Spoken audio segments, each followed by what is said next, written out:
A fist came down like a hammer toward a smaller man's face. He wasn't there when it landed. The big man swung again, harder, and hit nothing but smoke and air. Fingers tapped his chest once, light as a knock on a door. He didn't even see the hand move. He threw a kick that could crack a rib. Tap. The hand again, right over his heart. 240 pounds of trained muscle, a national karate champion, and he couldn't lay a finger on the man in front of him. The smaller man weighed maybe 140. His name was Bruce Lee. Outside the door, a Great Dane sat waiting, calm as its owner. Inside, a handful of students stopped breathing. What that champion did next, nobody in the room ever forgot. And for 60 years, almost nobody saw it. Stay with me on this one. Let me take you back to how this started, because it didn't start with a punch. It started with a laugh. This was Oakland in the middle of the 1960s. Bruce Lee was not yet the man on the movie posters. He was not famous. He was a young Chinese instructor running a small school out of a plain brick building, teaching anybody who walked through the door. And that alone made him a lot of enemies.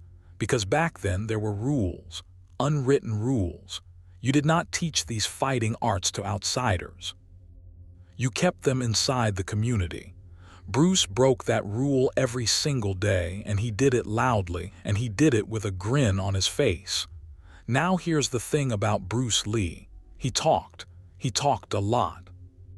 He would tell you straight to your face that most of what passed for martial arts in America was garbage, flowery nonsense. Men waving their arms in patterns that would get them killed in a real fight. He said it in interviews. He said it at demonstrations. And people did not like it. But what really got under people's skin was the trick. The one everybody had heard about, but almost nobody had seen up close. They called it the 1-inch punch. Bruce would stand in front of a grown man, put his fist barely an inch from the man's chest. No wind-up, no distance. And then he would send that man flying backward into a chair like he'd been hit by a car. To a lot of trained fighters, that sounded like a con. A magic trick, something for the crowd. And one of those men was a karate champion. I'm going to keep his real name out of this because the family has asked over the years that it stay private, and after you hear the whole story, you'll understand why. So let's just call him the champion and know that he earned that word. He had the trophies, big regional tournaments, a national title. He was one of the most decorated point fighters on the West Coast. He was tall, he was thick through the chest and shoulders, and he moved fast for a man his size. When he walked into a room, people got quiet. The champion had watched one of Bruce's demonstrations. He'd stood in the back with his arms folded while Bruce dropped student after student with that 1-inch punch. And afterward, in front of people, he said what a lot of them were thinking. He said it was cooperation. He said those men were falling on purpose. He said, and I'm giving you the polite version, that no real fighter would ever go down like that. Word got back to Bruce the way words always do. Now Bruce could have let it go. A wiser, more careful man might have. He had a school to protect, a young family, a reputation that was still being built. But that wasn't Bruce. Bruce sent a message back through a mutual student. The message was simple. Come to the school. Bring whoever you want to bring, and find out for yourself. That's how the meeting got set. A private afternoon. No press. No crowd. Just the champion, 1 or 2 of his own students as witnesses, and a small group of Bruce's people. And here's a detail that matters, so hold on to it. One of Bruce's youngest students had a movie camera. A little wind-up thing, the kind you bought at a drugstore. He'd been filming demonstrations for weeks, trying to learn. Nobody paid him much mind. Remember him. He becomes the whole story later. The stakes were bigger than they looked. If Bruce got beaten in his own school by a champion who'd already called him a fraud, it wouldn't just bruise his ego. It would be proof. Proof that his whole approach, his whole philosophy was a show. The traditionalists who wanted him shut down would have all the ammunition they needed. And the champion knew that too. He wasn't just coming to test a punch. He was coming to end a reputation. The afternoon came, and Bruce Lee walked in with his dog. The dog was a Great Dane named Bobo. If you've never stood next to a Great Dane, understand this. It is not a pet the size of a dog. It is a pet the size of a small horse. Bobo went everywhere with Bruce. And when they got to the school that day, Bruce told the dog to sit by the door, and the dog sat by the door, and it did not move for the next 20 minutes. It just watched, calm, patient, exactly like its owner. The champion was already there when Bruce came in. He'd been warming up. Loosening those big shoulders, throwing a few strikes into the air, and every one of them made a sound. A sharp snap of the sleeve, the pop of a fist reaching the end of its reach. His students stood along one wall. Bruce's students stood along the other. And in between was an open wooden floor and the light coming through the high windows and a whole lot of quiet. Bruce set down a small notebook by the wall. He carried it everywhere. He wrote in it constantly, ideas about fighting, drawings, notes to himself.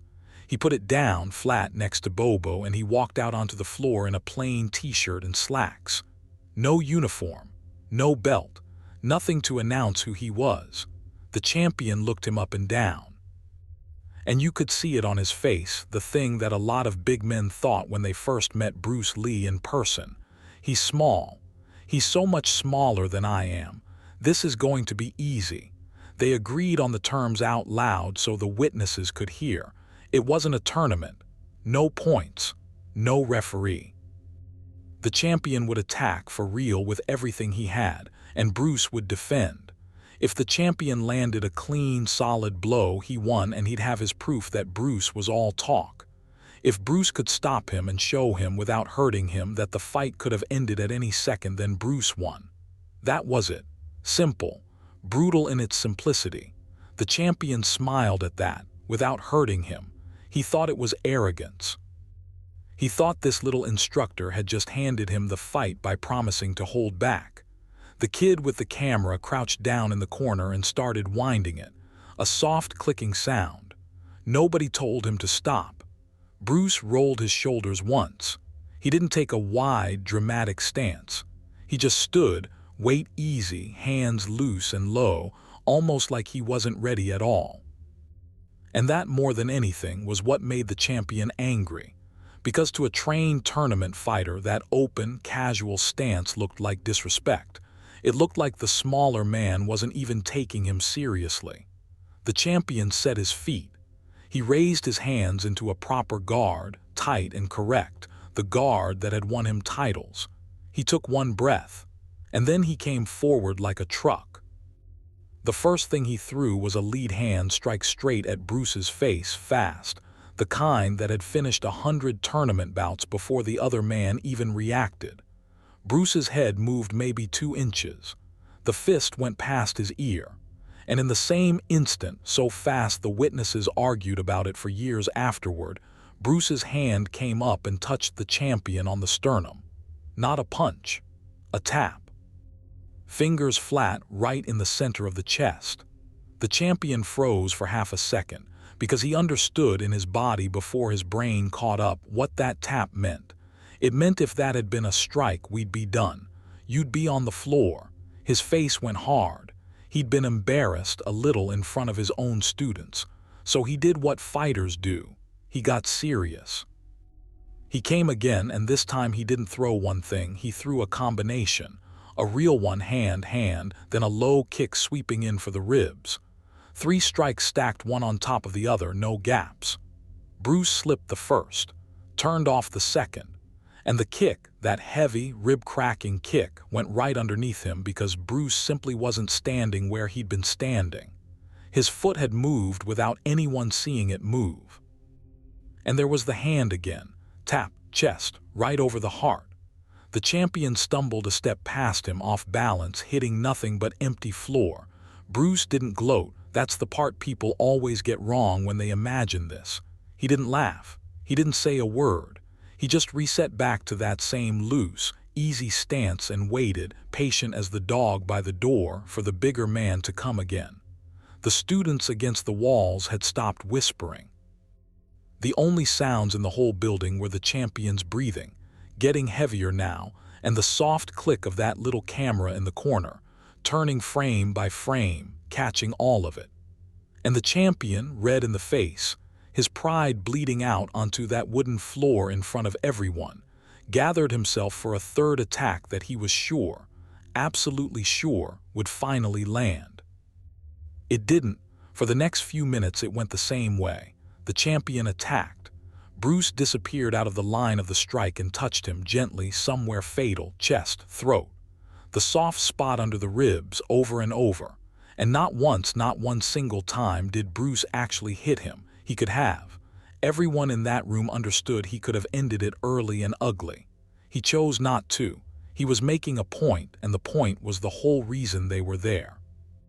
The champion started to slow down. His combinations got shorter. His breathing got ragged.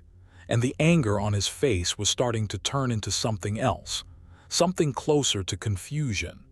Because a man who has trained his whole life, who has beaten everyone put in front of him, does not have a place in his mind to put this. This wasn't losing. Losing he understood. This was something he had no name for. And then Bruce stepped back and lowered his hands completely, and he said the first words he'd said the whole time. He said, "That's enough. Take a minute." And just like that, it was over. The tension went out of the room like air out of a balloon. The champion put his hands on his knees and breathed. One of his students brought him a cup of water and he drank it. Bruce walked back toward the wall, toward the door, and he crouched down and scratched Bobo behind the ears, and the big dog leaned into his hand. He picked up his little notebook and flipped it open and started writing something, calm as could be, like he'd just finished an ordinary class. Somebody laughed softly, out of relief. The students along the wall started to loosen up and murmur to each other. The champion straightened, wiped his mouth, and gave a short nod, the kind of nod that says, "All right, you made your point, we're done here." The kid in the corner stopped winding his camera. The demonstration was finished. Everybody in that room believed the story was over. They were wrong, because the champion set down his cup of water, and he said one sentence very quietly that changed everything. He said, "Do it for real." Bruce looked up from his notebook. For a second nobody understood. Do what for real? The champion said it again, louder this time, and his voice had gone flat and cold in a way it hadn't been before. He said the taps didn't prove anything. Anybody can pull a punch. Anybody can tap. He said Bruce had been playing to the crowd, dancing around, putting on a show for the students against the wall. He wanted a real strike. He wanted Bruce to actually hit him, full power, the way Bruce claimed he could, so he could see for himself whether there was anything behind it or whether it was all just speed and theater. And here's where the whole nature of the afternoon flipped over. Up to that point, this had been about pride. Two men, one making a point, one having his point made for him. Embarrassing, sure, but survivable. Everybody would shake hands and go home. Now it was something else entirely. Now the champion was asking Bruce to hurt him, to prove the punch was real on his own body in front of witnesses. And if Bruce did it, if he unloaded full power at close range on a man's chest, there was no telling what would happen. People had been badly injured by that punch in controlled demonstrations. This was not controlled. This was a proud, angry, exhausted man demanding to be hit. Bruce closed the notebook slowly. And for the first time all afternoon, he wasn't relaxed, because he understood something the champion in his anger didn't. This was a trap, but not the kind you'd think. If Bruce refused, the champion would say, "See, he won't do it because it isn't real," and every doubt would come roaring back stronger than before. But if Bruce agreed and something went wrong, if that punch did to the champion what it had done to men in the past, then in this room, with these witnesses, with a private grudge already on the record, Bruce Lee would not just be a fraud. He'd be a Chinese instructor who put a decorated American champion in the hospital. In that place, in that time, that was not a small thing. That could bring the police to his door. That could shut his school down for good. That could follow him the rest of his life. The stakes had changed shape completely. This was no longer about proving a point. This was about whether Bruce could give this man exactly what he was demanding at full power and control it so precisely that he proved everything and destroyed nothing. Too soft, and he loses. Too hard, and he loses worse. There was a line here maybe an inch wide, and he had to land on it perfectly, with a target who was standing there daring him to fail. The room, which had been loosening up, went dead quiet again. The students felt the change even if they couldn't name it. The kid in the corner quietly picked his camera back up and started winding it again. And I want to pause right here, because this is the moment the whole legend turns on, and it's a good place to say this.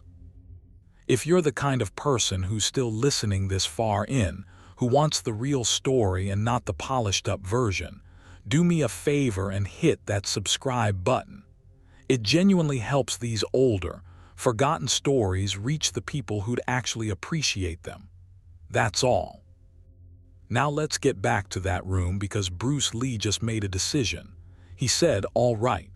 He set the notebook down on the floor. He told everyone to move back, and they did, pressing tight against the walls. He asked one of the champion's own students to stand behind the champion with a chair, not to catch him, but to stop him from cracking his head on the floor if he went down. That request alone told everyone something. Bruce wasn't bluffing.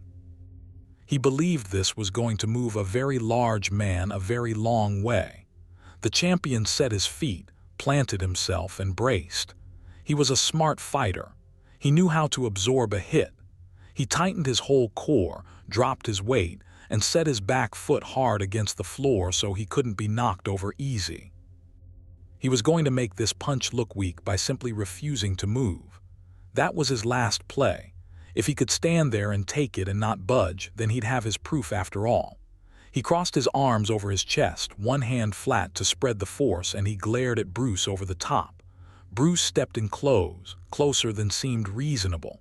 He raised his right hand and made a loose fist and placed it, knuckles out, about an inch from the champion's crossed forearms. No distance. No wind-up. Nothing to generate power with as far as the champion could see. And that was the whole point. That was the thing the champion had come all this way to expose. Bruce didn't rush. He breathed. His feet were slightly staggered, back heel raised.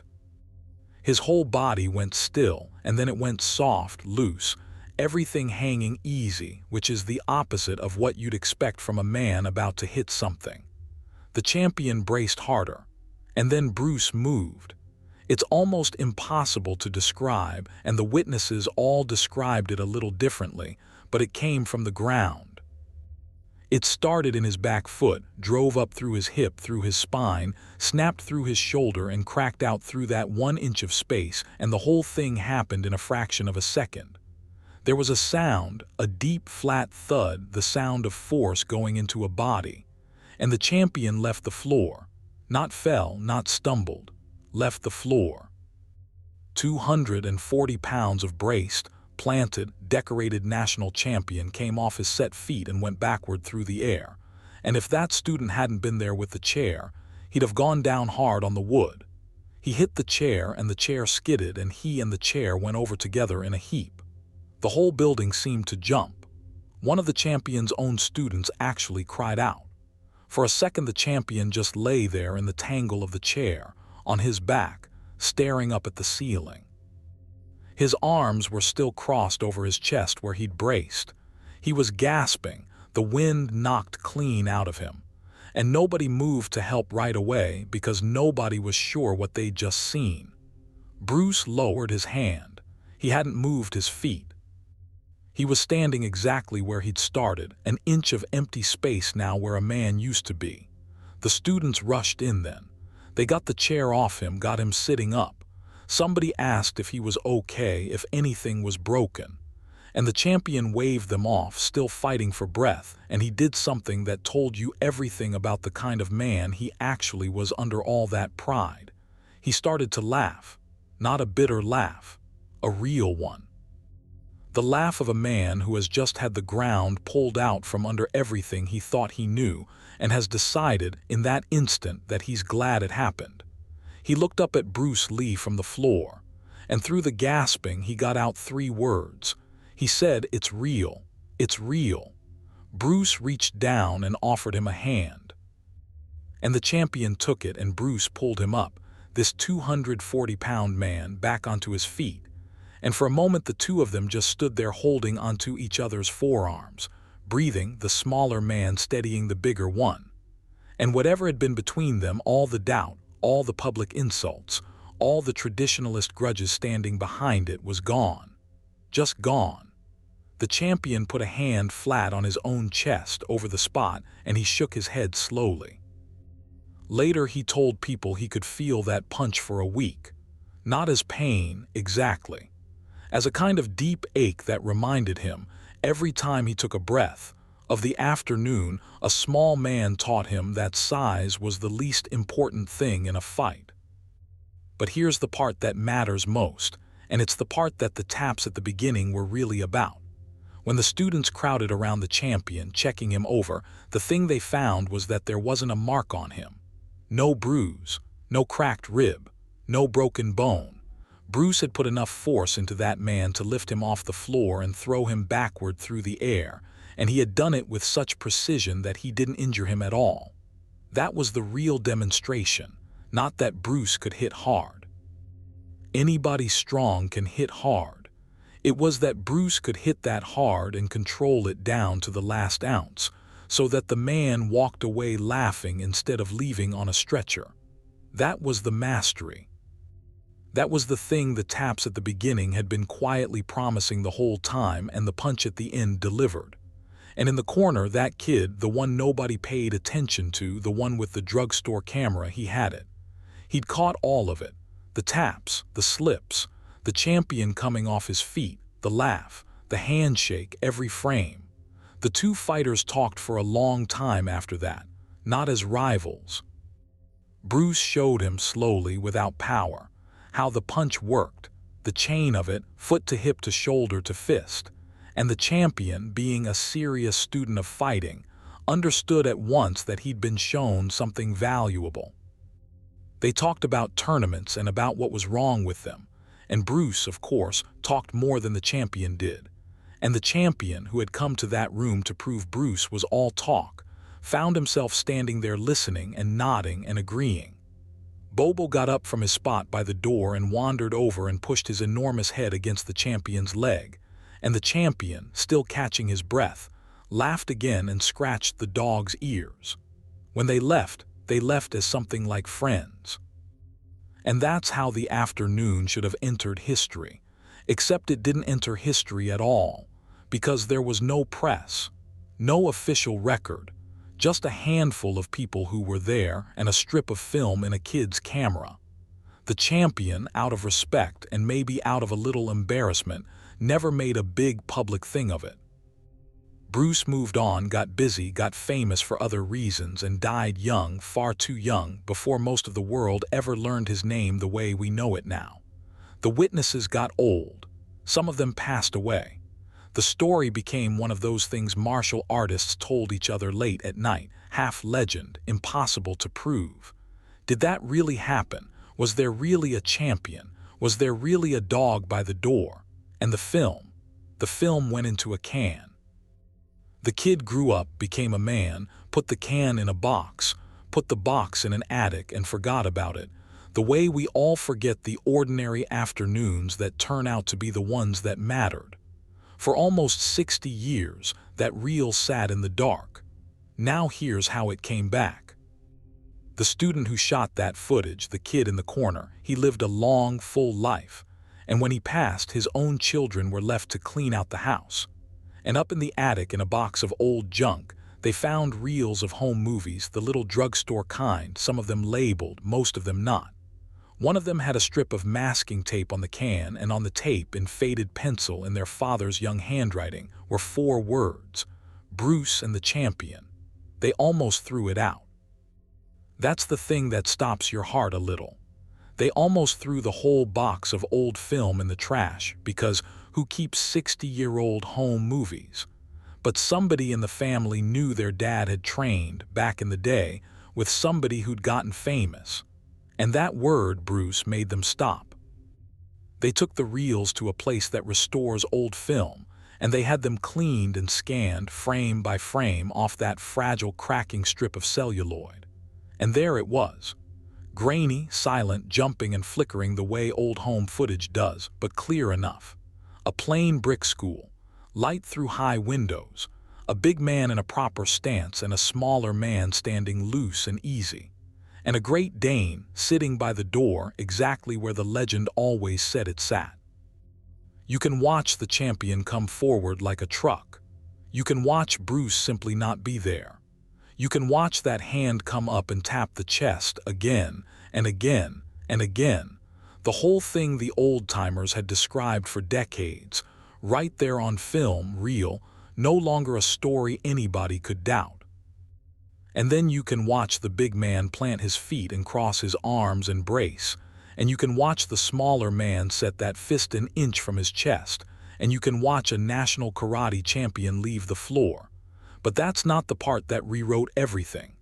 Everybody expected the punch. The punch was the famous part. No, the part that stopped the people who restored that film, the part they kept rewinding and watching again, was what came right after. Because on the film, when the champion goes over with the chair, you see Bruce's face for just a moment as he lowers his hand. And it isn't triumph. It isn't pride. For a single frame before he steps in to help, Bruce Lee looks afraid, genuinely afraid, afraid he'd gone too far, afraid he'd hurt the man. And then you see the relief flood into his face when the champion starts to laugh, and you see Bruce close his eyes for just a second and breathe out. That's the thing the footage showed that no story ever had. For 60 years the legend was about power, about a small man throwing a big man across a room. But the film showed something the storytellers had never known was there. It showed that in the very moment Bruce Lee proved he could destroy a man, what he actually felt was fear that he might have. It showed that the whole afternoon, the taps, the holding back, the chair set behind the champion, all of it was one man trying as hard as he possibly could to make his point without doing any harm. The punch wasn't the mastery. The care underneath the punch was the mastery. The champion, by the way, lived a long life too. Late in it, before he passed, he confirmed the whole story to a few people he trusted, quietly, still not wanting his name dragged into it. He said Bruce Lee was the most dangerous man he'd ever stood in front of, and in the same breath he said Bruce was the gentlest. He said most people never understood that those two things were the same thing. He kept, until the day he died, a strange kind of gratitude toward the man who threw him across a room, because that afternoon changed how he thought about everything, not just fighting. So the next time somebody shows you that grainy old clip online, the one that's been passed around, the little man and the big man and the dog by the door, look past the punch. Look at the face right after. Look at the fear and then the relief. That's the real footage. That's the thing almost nobody saw for 60 years. Not that Bruce Lee could knock a champion off his feet. Anybody could guess that. But that when he did it, the first thing he felt was worry that he'd hurt him. The strongest man in that room spent the whole afternoon trying not to break anyone. And it took a kid in the corner with a drugstore camera and 60 years of dust in an attic for the rest of us to finally see it.